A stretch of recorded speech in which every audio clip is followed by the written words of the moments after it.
Bonjour à tous, je suis Guy-Michel Noël, votre formateur en BTS MCO et NDRC, et aujourd'hui nous allons voir ensemble comment assurer la gestion opérationnelle des stocks dans le cadre de la matière gestion opérationnelle.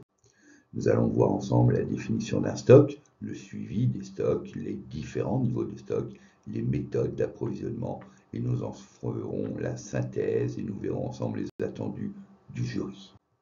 Qu'est-ce qu'un stock tout d'abord? C'est l'ensemble des biens qui sont la propriété de l'entreprise et qui intervient dans son cycle d'exploitation. Ils peuvent être destinés à être vendus, consommés, transformés ou bien réparés. Ils comprennent les matières premières, les fournitures, les produits en cours de production ou finis, les déchets, les emballages et les biens à la revente. Les stocks peuvent subir évidemment des pertes courantes dues à des détériorations, des dommages ou malheureusement des vols. Le stock de matières premières se calcule en faisant la différence entre les entrées de produits récoltés, extraits ou achetés, destinés à être transformés, et les sorties de ces mêmes produits. Les sorties sont dues à des productions, fabrications, des destructions, casses ou destructions volontaires, des pertes ou encore malheureusement des vols. Le suivi des stocks, pourquoi le stock est-il utile d'abord? Les stocks sont nécessaires pour, premièrement, répondre à la demande des clients au bon moment, lorsque les produits sont soumis à une forte saisonnalité des ventes, ou bien pour faire face à l'augmentation des ventes lorsqu'une opération de promotion est planifiée, ou bien encore pour obtenir des conditions tarifaires plus avantageuses ou pour anticiper une hausse des prix. L'inconvénient du stock, c'est qu'il coûte cher, et surtout s'il ne tourne pas ou peu. Une durée importante de stock et excessive de détention dégrade la trésorerie de l'entreprise et peut être source de, bien évidemment, très graves difficultés. Deux objectifs pour la détention de stock et bien le suivre: éviter les ruptures de stock pour satisfaire au mieux la demande, limiter la quantité en stock pour éviter des coûts de stockage et d'immobilisation de la trésorerie de l'entreprise. Les différents niveaux de stock, nous avons le stock initial qui est la quantité en début de période, le stock final qui est la quantité de produits en fin de période, le stock d'alerte ou ce que l'on appelle un point de commande représente le niveau de stock qui déclenche la commande. Il se calcule par le stock d'alerte égale stock de sécurité plus vente prévue pendant le délai d'approvisionnement. Le stock d'alerte, c'est le niveau de stock détenu en permanence par l'entreprise pour faire face au retard de livraison éventuel ou bien pour répondre à l'augmentation des ventes durant la période du délai de réapprovisionnement. Le stock final se calcule par le stock initial plus les entrées, c'est-à-dire les livraisons, et moins les sorties, c'est-à-dire les ventes aux clients. Les méthodes de programmation des approvisionnements, leur objectif, c'est tout d'abord calculer pour une période donnée les quantités à commander et déterminer les dates de livraison et de commande. Nous avons donc deux méthodes, la gestion calendaire ou la gestion à point de commande. La gestion calendaire, les approvisionnements sont réalisés à date régulière. Cette méthode conduit à un calendrier d'approvisionnement avec des dates de livraison qui sont fixes et des quantités livrées variables en fonction des besoins. Et la gestion à point de commande sont les commandes qui sont déclenchées quand le niveau des stocks atteint le niveau de stock d'alerte, c'est-à-dire, je vous le rappelle, le niveau de point de commande. Cette méthode engendre un calendrier d'approvisionnement avec des quantités livrées fixes à des dates variables. Exemple d'une fiche de stock, donc nous voyons le rayon, la marque, l'article, la référence, délai de livraison, donc en nombre de jours, le stock de sécurité qui est indiqué en quantité.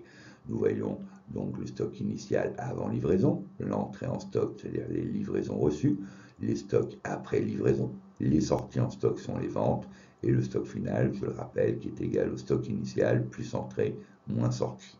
Et puis après, nous avons les périodes en ligne qui permet de gérer le suivi du stock. L'exemple d'un calendrier d'approvisionnement, nous allons voir ensuite les exemples à venir. Nous avons pareil une fiche, maintenant évidemment informatisée, qui est un cadencier. On indique le rayon, l'article en question, la référence, puisqu'on établit un cadencier par article et par référence, délai de livraison, stock de sécurité, identique à la précédente. Par contre, dans les lignes, nous avons les numéros de semaine, prévision des quantités vendues, les besoins en début de semaine, les stocks initiales avant livraison, les livraisons, stock final et date de commande. Nous allons voir évidemment des exemples. L'exemple d'un calendrier en gestion calendaire.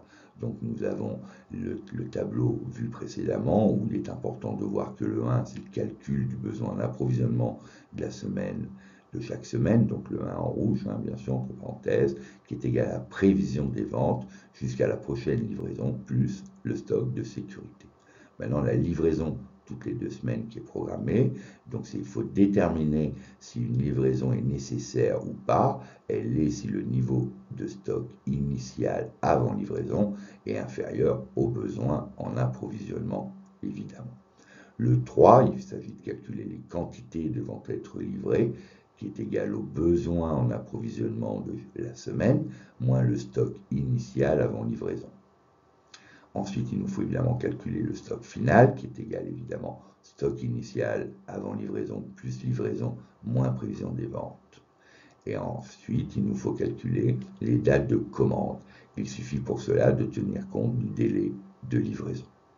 Là, nous étions sur la gestion calendaire. Nous allons voir ensuite maintenant un exemple d'un cadencier en gestion à point de commande. Donc le stock final sans livraison, il s'agit évidemment de calculer le stock final dans l'hypothèse d'absence de livraison. En 2, nous allons voir les livraisons, notamment dans l'exemple suivant, c'est par quantité de 50. Il s'agit de déterminer si l'on a besoin d'être livré dans la semaine. On l'est si le stock final, évidemment, sans livraison est inférieur au stock de sécurité. En 3, nous allons voir évidemment le stock final qui est toujours le même calcul. Stock final égale stock initial plus entrée moins sortie. Donc dans l'exemple de la semaine 12, nous avons 28, donc le chiffre qui est égal à 8 plus 50, donc 58 moins 30 égale 28. Nous allons voir aussi qu'il nous faut déterminer le jour de la livraison. Pour cela, il faut chaque semaine calculer les ventes moyennes par jour, puis en déduire le jour de livraison compte tenu de la quantité en stock initiale.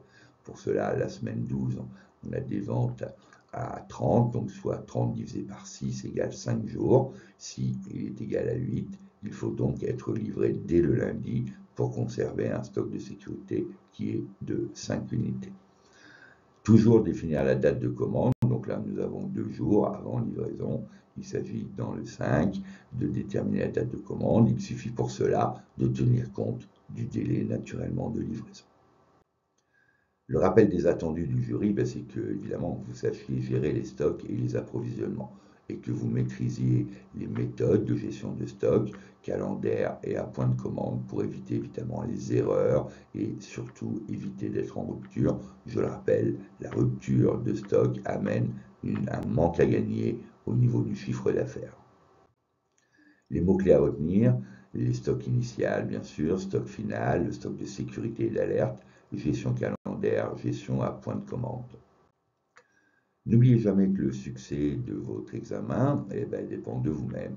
Nous, formateurs, nous ne sommes là que pour vous apporter notre formation, notre expérience, notre passion de la formation. Vous retrouverez mes vidéos régulièrement sur la chaîne YouTube, sur toutes les matières des filières MCO et NDRC. Je vous remercie pour votre visite. N'oubliez pas, si vous les appréciez, vous les likez. Si vous souhaitez plus d'informations, mettez des commentaires.